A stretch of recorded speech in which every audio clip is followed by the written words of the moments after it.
इंतखाबात के बाद मुल्क में हुकूमत साजी के तमाम मराहिल मुकम्मल हो चुके हैं। आज 19 रुकनी वफाकी काबीना ने हल्फ उठा लिया है। काबीना का पहला इजलास भी हो गया है, जिसकी सदारत वजीर आजम शहबाज शरीफ ने की है और अब से कुछ देर पहले जो काबीना से खिताब किया था वो भी कौम को दिखाया गया है। मगर इस काबीना में दो अहम वजारतें यानी वजारत खजाना और वजारत दाखिला ऐसी शख्सियात को दी गई हैं जिनका ताल्लुक ना नून लीग से है, ना ही इत्तेहादी जमातों से है और ना ही ये दोनों वज़रा कौमी असम्बली या सेनेट के अभी तक रुकन हैं। मोहम्मद औरंगजेब को वजारत खजाना और मोहसिन नकवी को वजारत दाखिला दे दी गई है। इस मामले पर तफसील से बात करेंगे, लेकिन आज जिन वज़रा से सदर मुमलिकत आसिफ अली जरदारी ने हल्फ लिया है उनमें ख्वाजा आसिफ, एहसन इकबाल, इसाक डार, अता तारड़, मुसद्दिक मलिक, राना तनवीर, मोहसिन नकवी, मोहम्मद औरंगजेब, अहद चीमा, आजम नज़ीर तारड़, खालिद मकबूल सिद्दीकी, अमीर मकाम, चौधरी सालिक हुसैन, रियाज पीरजादा, जाम कमाल, उवैस लगारी, कैसर शेख, शिजा फातिमा ख्वाजा और अलीम खान शामिल हैं। अहम बात यह भी है कि आज हल्फ उठाने वाली नई काबीना में मोहम्मद औरंगजेब को वजीर खजाना जबकि मोहसिन नकवी को वजारत दाखिला का कलमदान दिया गया है। हालांकि माजी में नवाज शरीफ ये दोनों वजारतें अपने सबसे काबिल एतमाद साथियों को देते रहे हैं। वजीर खजाना के लिए हमेशा इसाक डार नवाज शरीफ की पहली तरजीह रहे हैं। 16 महीने की इत्तेहादी हुकूमत के दौरान भी इसाक डार को बरतानिया से खुसूसी तौर पर बुलाकर मिफ्ता इस्माइल को ओहदे से हटा दिया गया था और इससे पहले भी नवाज शरीफ के अदवार में इसाक डार ही वजीर खजाना रह चुके हैं। इसके अलावा नून लीग की पिछली हुकूमतों में वजीर दाखिला के लिए नवाज शरीफ के करीबी अफराद को चुना जाता रहा है, जैसे कि चौधरी निसार, एहसन इकबाल और राना सनाउल्ला। ये ही लोग वजारत दाखिला की जिम्मेदारियां निभाते रहे। मगर इस दफ़ा नून लीग की हुकूमत में हैरानकुन तौर पर साबिक निगरान वजीर आला पंजाब मोहसिन नकवी को वजारत दाखिला का कलमदान दे दिया गया है। हालांकि मोहसिन नकवी इस वक्त चेयरमैन PCB के ओहदे पर भी काम कर रहे हैं। वाज़ेह रहे कि मोहसिन नकवी को सदर मुमलिकत आसिफ अली जरदारी के करीब समझा जाता है, मगर बिलावल भुट्टो जरदारी पंजाब में मोहसिन नकवी की निगरान हुकूमत पर तनकीद करते रहे थे और पीपल्स पार्टी के रहनुमा निगरान हुकूमत को नून लीग की हुकूमत ही करार देते थे। मोहसिन नकवी की काबीना में शमूलियत पर तहरीक इंसाफ को भी शदीद तहफ़्फ़ुज़ात हैं। जब उनकी बतौर वज़ीर दाखिला नामजदगी की खबर सामने आई थी तो तहरीक इंसाफ के रहनुमा सद कैसर ने जियो न्यूज़ के प्रोग्राम नया पाकिस्तान में कहा था कि मोहसिन नकवी को वज़ीर दाखिला बनाया गया तो फिर हुकूमत भूल जाए कि किसी वक्त कोई बात हो सकती है। अगर वो अपॉइंट होते हैं बतौर वजीर दाखिला और आप लोगों के इतने उनसे रिजर्वेशंस हैं तो इसका मतलब कि कहीं से रिजर्वेशन नहीं है। रिजर्वेशन तो बहुत छोटी बात है। ठीक है, मैं बहुत बड़ी आगे इससे बहुत आगे की बात है, तो इसका मतलब मुफाहमत तो कहीं से नहीं होती नजर आ रही फिर। हाँ बिल्कुल। इसका मतलब ये कि वो मैसेज देंगे फिर तो ये भूल जाए ना, फिर तो ये भूल जाए कि किसी वक्त कोई बात भी हो सकती। अगर मोहसिन नकवी को लगाए तो इसका मतलब भूल जाए हुकूमत की कोई बात नहीं हो सकती उनसे। नहीं, अब तो अभी जो हमारे कंसर्न है, हमारे इश्यूज हैं, लेकिन इसका मतलब वो मैसेज देंगे तो फिर हम इंशाल्लाह इसके सख्त मैसेज देंगे।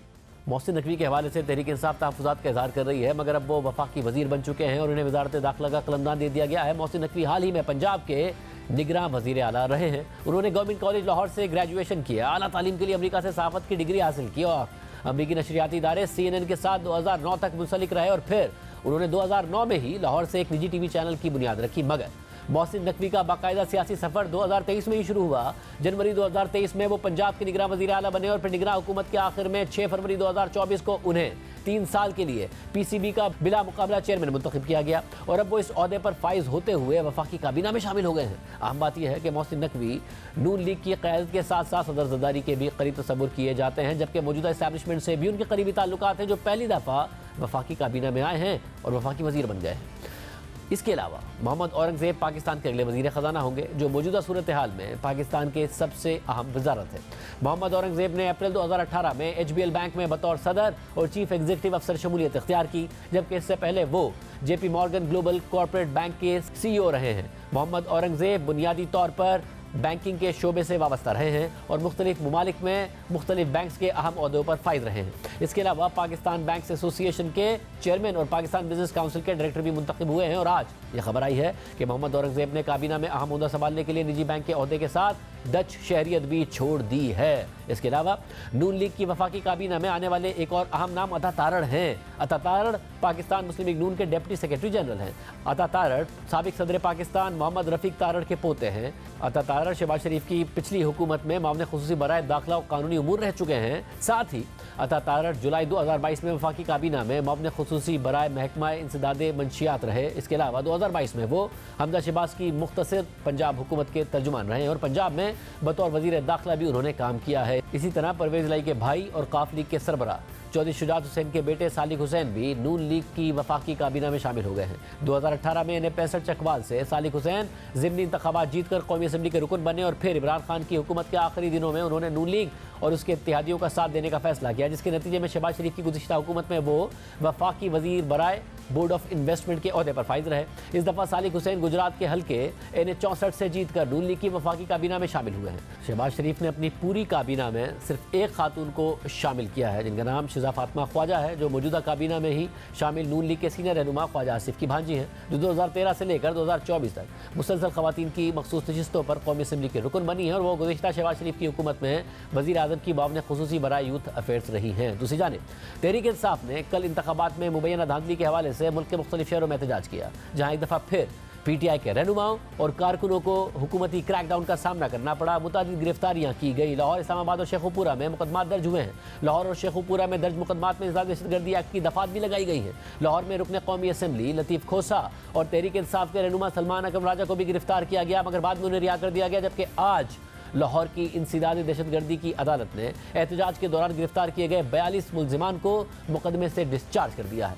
इसके अलावा लाहौर में PTI के कारकुनों की गिरफ्तारियों पर human rights commission of Pakistan ने भी मजम्मत की है और हुकूमत पंजाब पर जोर दिया है कि वो अपने सियासी मुखालिफिन के पुरअमन और आज़ादाना इज्तिमा के आइनी हक़ का एहतराम करे, अगर वो रियासत पर अवाम का एतमाद बहाल करना चाहती है। साथ ही एहतजाज के दौरान बैरिस्टर लतीफ़ खोसा, सलमान अकरम राजा और दीगर वकला की गिरफ्तारी पर सुप्रीम कोर्ट बार एसोसिएशन ने मजम्मती एलामिया जारी किया है, मगर खुद वज़ीर आला पंजाब मरियम नवाज ने वादे किया है कि अगर सड़कें ब्लॉक करेंगे, लोगों की जानो माल को नुकसान पहुंचने का अंदेशा होगा तो कानून हरकत में आएगा और ये सियासी इंतकाम नहीं है। इंतजाम किस चीज़ का? अगर आप सियासत की आड़ में, अगर आप जमहूरियत की आड़ में मुल्क को डिस्टेबलाइज करने निकलेंगे, और मैंने कल एक वीडियो देखी कि वो एक खातून जो है, मुझे उसका नाम याद नहीं है, उसने पुलिस की वैन पर रेड किया, हमला किया और वहाँ से जो लोग उन्होंने पकड़े हुए थे पुलिस के, वो छुड़वा के ले गई। ये कौन से मुल्क में होता है भाई? जो आपका डेमोक्रेटिक राइट है उसको मुल्क को डिस्टेबलाइज करने के लिए इस्तेमाल करेंगे, तो ये मैं नहीं होने दूंगी। ये उसमें नहीं आता मैडम, ये पॉलिटिकल विक्टिमाइजेशन में नहीं आता। अगर आप सड़कों पे निकलेंगे तो आपको एक रिस्पॉन्सिबल सिटीजन बनना पड़ेगा।